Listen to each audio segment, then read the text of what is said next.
好学猫。 OK， 然后接下来呢，要给大家读的这本故事呢，就叫做《小王子》。然后大家困了，就可以准备睡了。然后在2024年最后一天，祝大家在新的一年里可以天天开心，一直幸福，心想事成，万事如意。我先给大家读一下这个小王子的前面的这个寄语吧。献给李翁沃斯，我希望读到此书的孩子能原谅我，把它献给一个大人。我有一个实实在在的理由，因为这个大人是我此生最好的朋友。第二个理由是他的一切，也包括给孩子看的书。我还有第三个理由，他住在法国，饥寒交迫，非常需要安慰。若是这些理由都不够，我就把这本书献给孩童时期的他。所有大人最开始都是孩子，但几乎没有人记得。因此我把献词改为献给孩童时期的你们。宇宙浩瀚无垠，有些星球很大，有些星球很小。小王子住的星球是 B612号小行星，这颗星球只有房子那么大。1909年，在地球上，一位土耳其科学家用望远镜观察到了 B612号小行星。当时他穿着一身土耳其服饰，在众人面前演说，可没人相信他的话。1920年，他换了一套气派的服装，再次发表演说。这一次，每个人都接受了他的发现，大人就是这样。B612号小行星上只有小王子一个人，在漫长的岁月中，他唯一的消遣就是欣赏日落。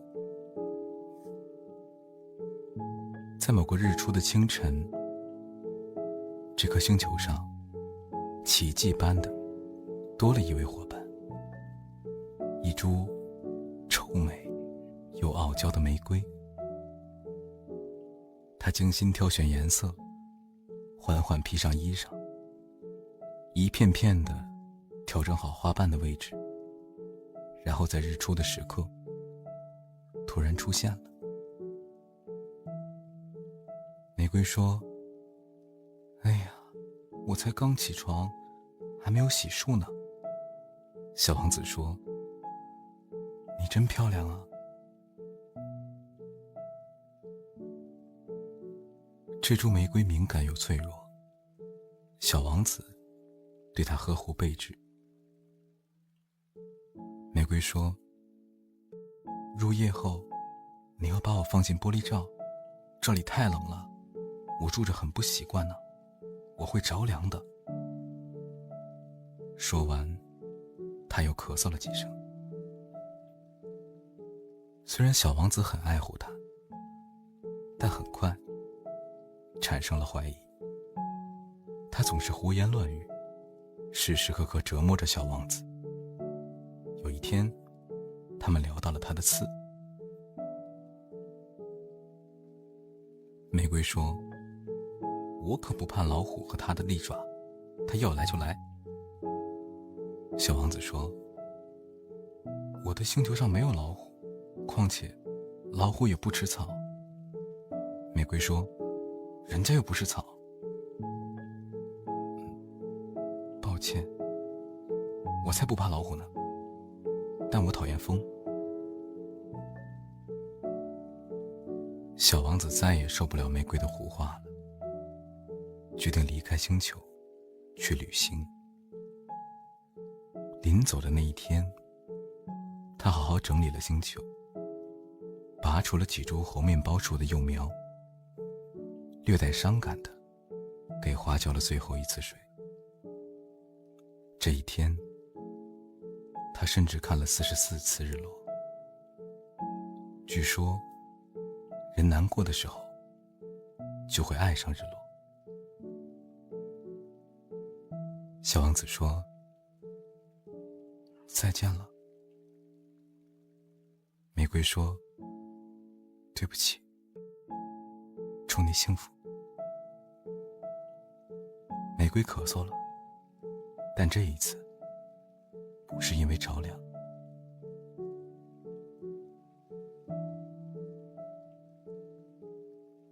小王子随迁徙的鸟一起离开了，可是玫瑰是爱他的，他却什么也不知道。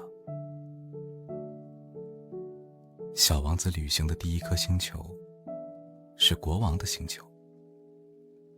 国王说自己统治一切，是宇宙之王，但他的星球上并没有子民。就连星星也听你的？当然，我绝不允许背叛。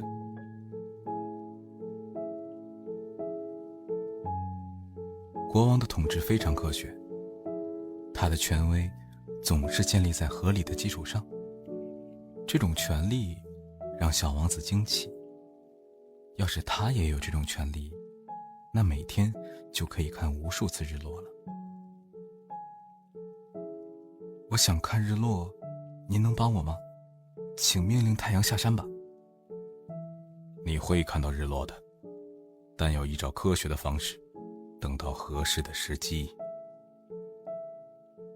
国王说着，打开了日落时刻表，一边翻看，一边说道：“今天适合的时机啊，大概是在7点40分。到时你将会发现，我的命令得到非常好的执行。”大人真是奇怪。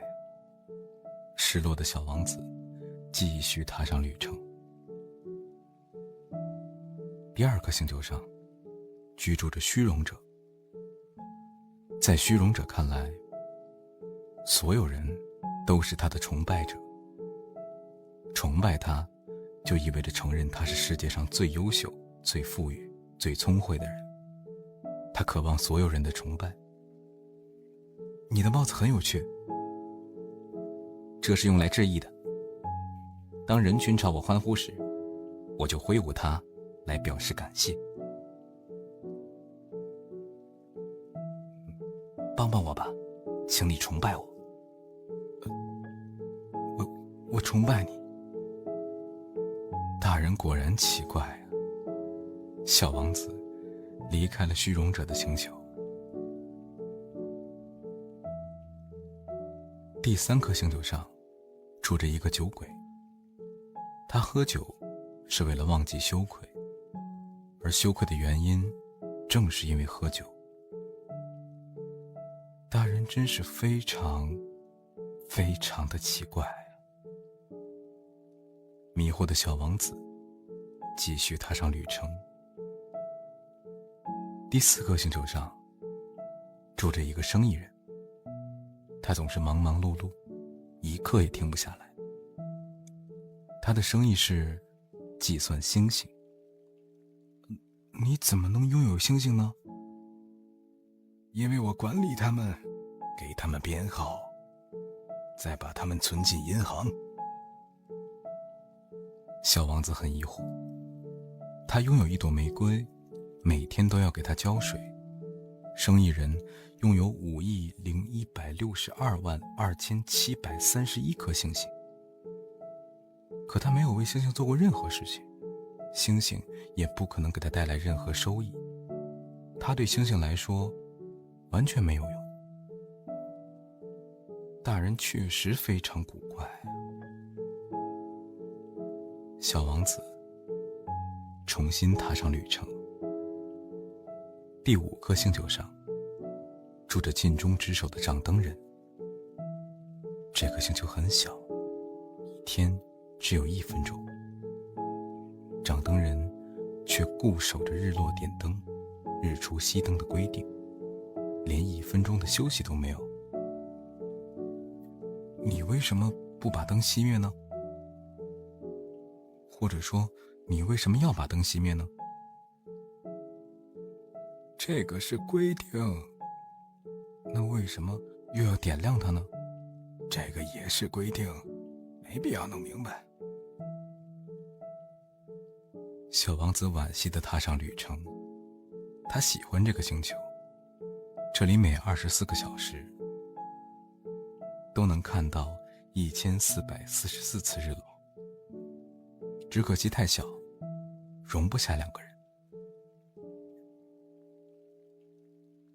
第6颗星球比掌灯人的星球大10倍，这里住着一位地理学家，他知道江河湖海，懂得风沙星辰，但从未走出门去。你的星球有海洋吗？我不知道。有山吗？我也不知道。我不是探险家，不能到处闲逛。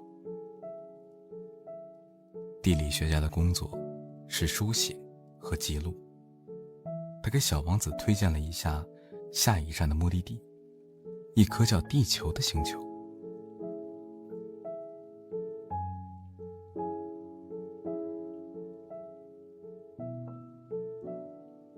地球不是普通的星球，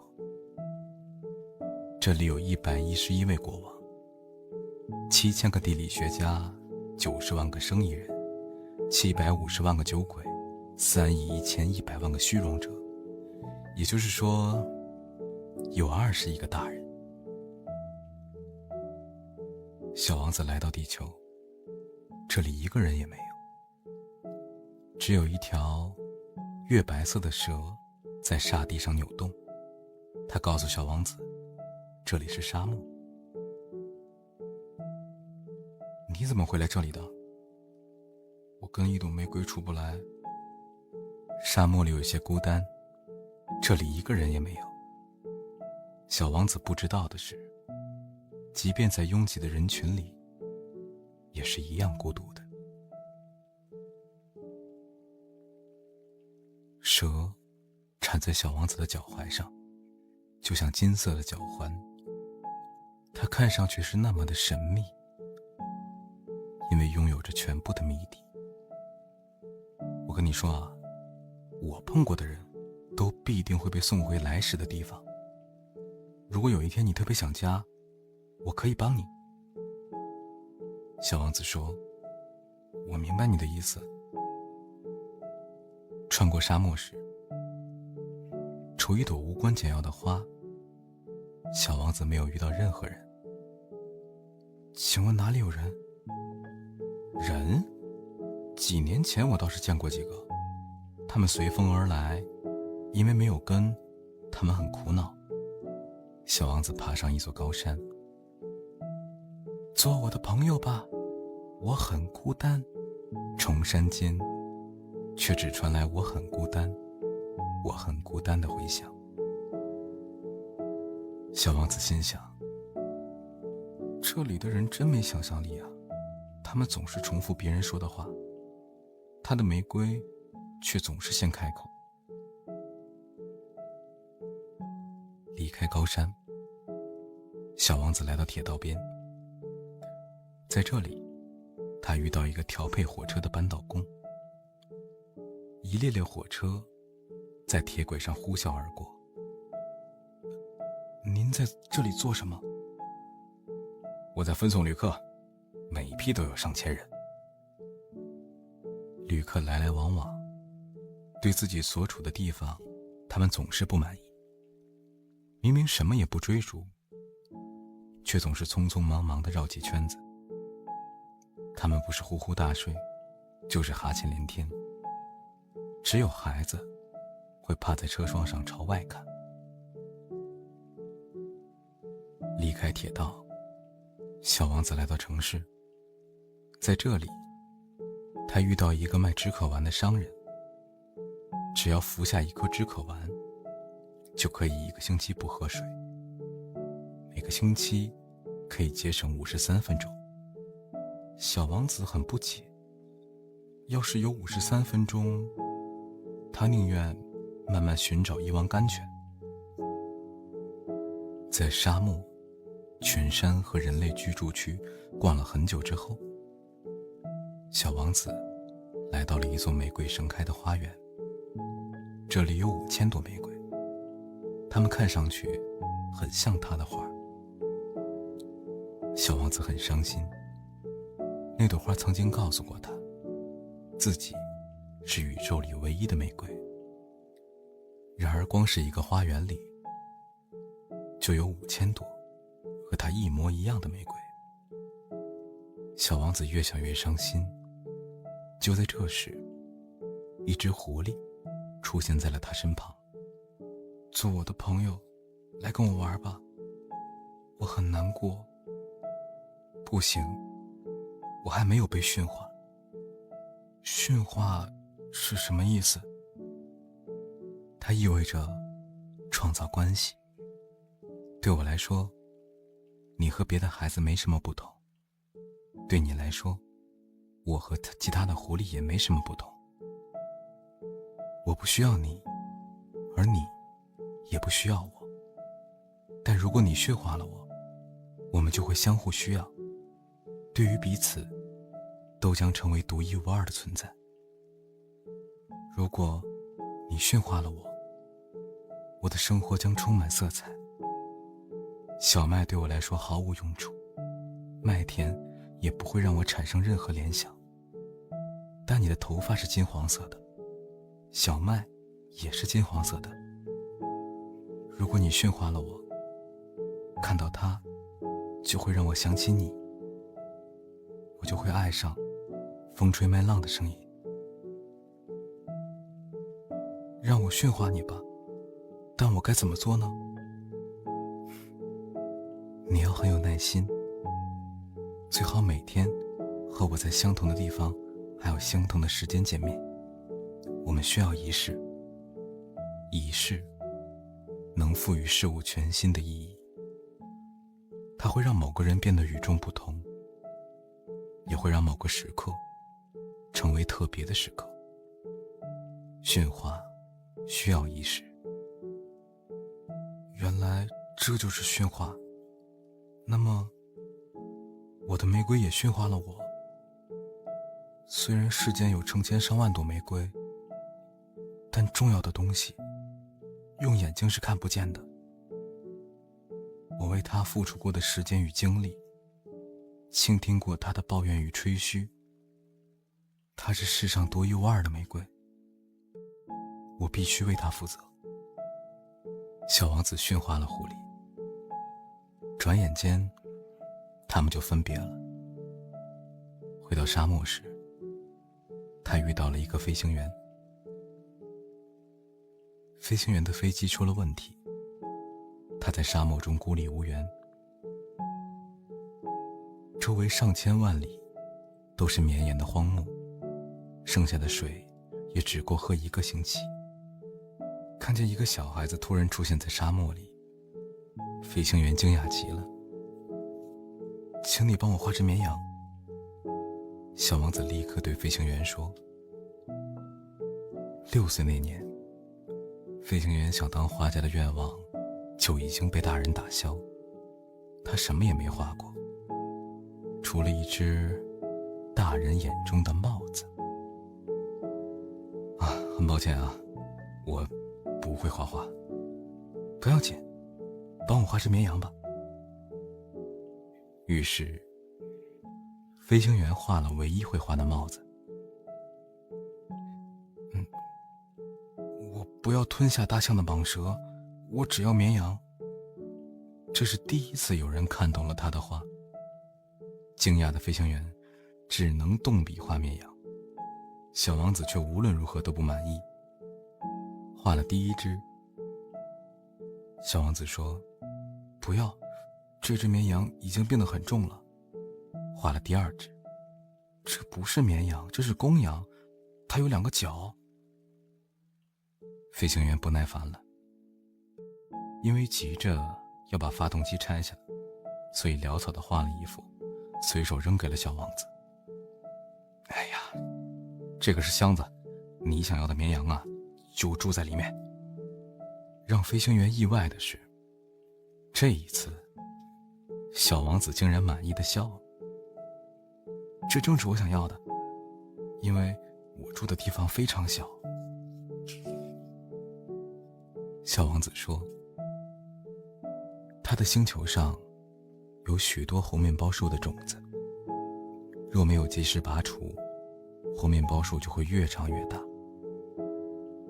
他甚至会覆盖整颗星球，把星球撑爆。他希望有只绵羊，这样那些邪恶的种子就都能被吃掉了。但绵羊可不能伤害他的玫瑰，如果玫瑰也被吃掉了，对他来说就等于所有星星在一瞬间消失了一样。还是要感谢绵羊啊，让我窥见了小王子生命中的秘密。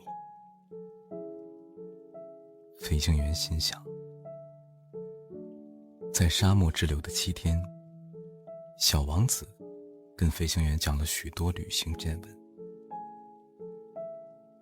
你讲的故事非常动人，但我没水喝了，我们恐怕很快就会饿死的。就算要死，能交到朋友也是好事呢。我很高兴能和狐狸做朋友。小王子对现在的处境真的是毫不知情，他从来不会饥饿或者口渴，只需要些许阳光就够了。飞行员心想，但小王子望着他，看穿了他的心思。我也觉得渴了，我们去找水喝吧。于是第8天，他们一起在沙漠中漫无目的地寻找水井。他们不停地走着，拂晓时分，终于发现了一口水井。重要的东西果然是用眼睛看不见的。沙漠之所以美丽，是因为它在某个地方隐藏了水井。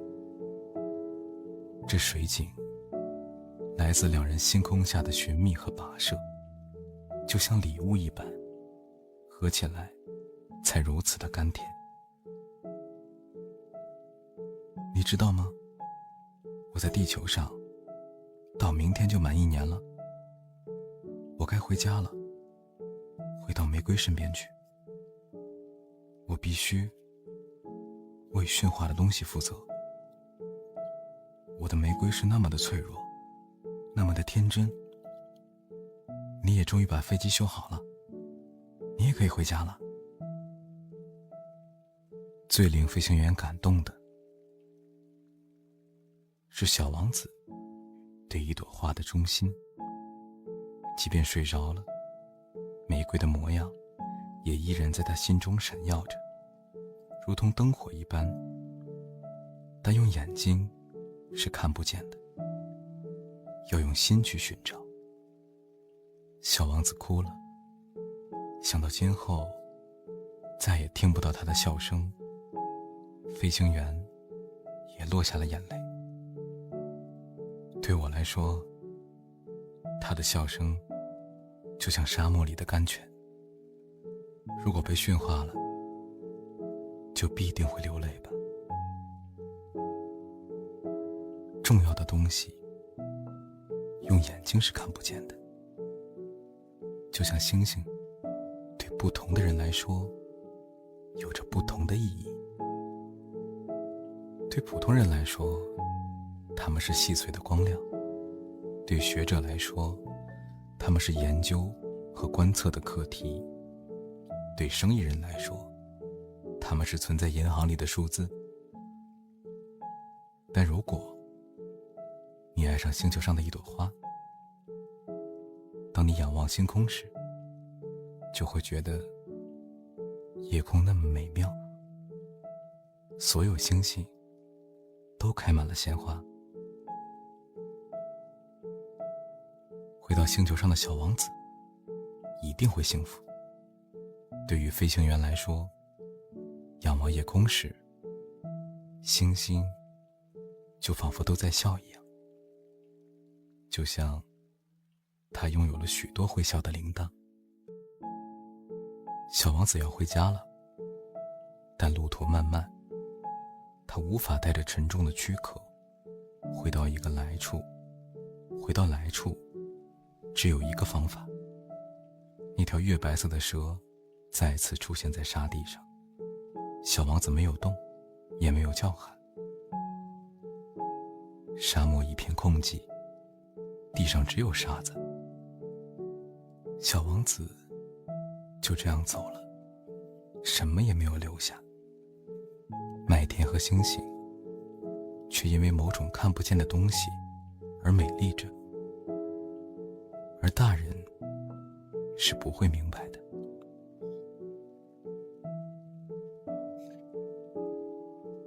新年快乐。